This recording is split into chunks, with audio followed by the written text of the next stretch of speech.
Hello and welcome to Space Shark Teaches. I'm Sean from Space Shark Studios, and I'm here to teach you visual scripting in Godot 3.1. Let's get started. In this lesson, we're going to be creating our first scene and naming it so that we can use it later. So to start, I switched over to 2D view. You can see up here at the top. Click on 2D, and now we have our scene window over here on the left. You can see we have our scene, we have file system below that, and then we have the inspector over on the right. So we'll be using the inspector later. For now, let's just focus on the scene. To make a new scene, we want to say we want a 2D scene. Seems simple enough, right? So this is our scene now. This node 2D is the root of our scene and is actually the scene itself.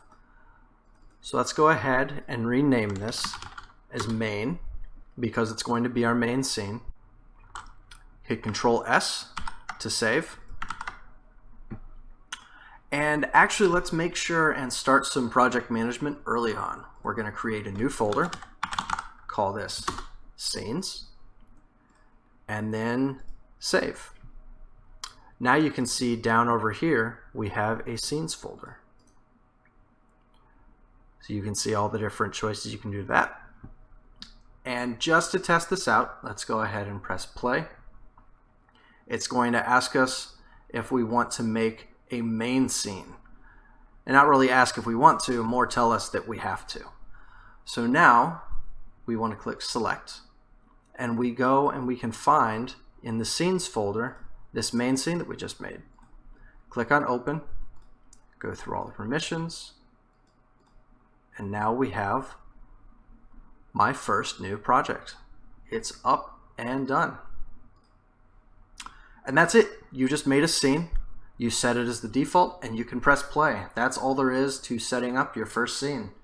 In the next episode, we will talk about using the editor and kind of what the different buttons and controls do that we'll be using throughout the rest of this series. Thank you for watching Space Shark Teaches. If you'd like to see more, please subscribe to the channel and remember to click the bell to always stay up to date. Please also join us on our Discord, linked in the comments, and check out our other videos if you ever want to see what else we've been up to. Thanks again for watching, and we can't wait to see what you make.